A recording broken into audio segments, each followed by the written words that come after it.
Yes, yes. All right, we've seen the tool shed, now where do we sleep? I think this is it. What? This will never do. We're much too smart for this old shack. I think it's nice. It's an insult. Come off it, Harry. It's a brand new railway. What did you expect? Something with a measure of privacy, or at least a door. How are we expected to remain in peak condition if we're exposed to the elements all day and night?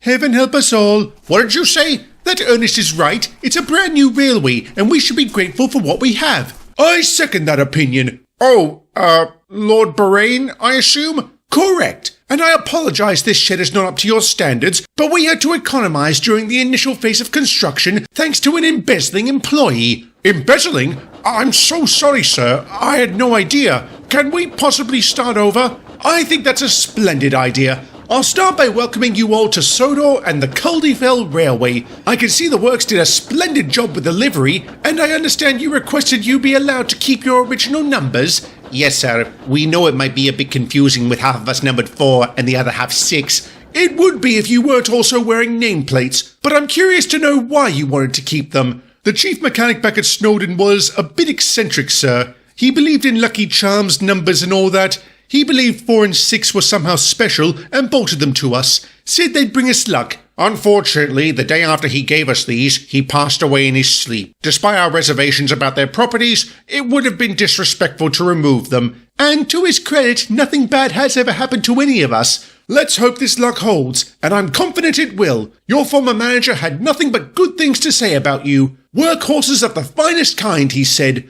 We'll need that if we're to have any chance of tackling this mountain. About that, sir. Oh, Alaric, I'm just curious. Is this about the legend of King Godred? I don't know, sir. One of the other engines said something about a ghost and missing hikers, which I dismissed as claptrap. You were half right to do so, Wilfred. Yes, it is true that several hikers have gone missing up on that mountain over the years, but many more have reached the summit and returned to brag about it, myself included. As for the ghost, that's part of a larger legend I'll share with you sometime. I personally don't believe it, but it makes for a good story to tell tourists, and I'm hoping to weave it into the business once we're up and running. Well, I think I speak for all of us, sir, when I say you can trust us to make that happen. I like your attitude. Work will begin tomorrow and there'll be a lot to do. I'll leave you to rest until then. Good day, engines, and again, welcome. A ghost, Alaric? Since when do you believe in such hogwash? I didn't say I believed it. I said I was curious. And now my curiosity is satisfied. Good. I wouldn't want construction to be disrupted by a lot of guff about spooks and spectres. But bad-mouthing our accommodation within earshot of our chairman is perfectly acceptable? Shut up.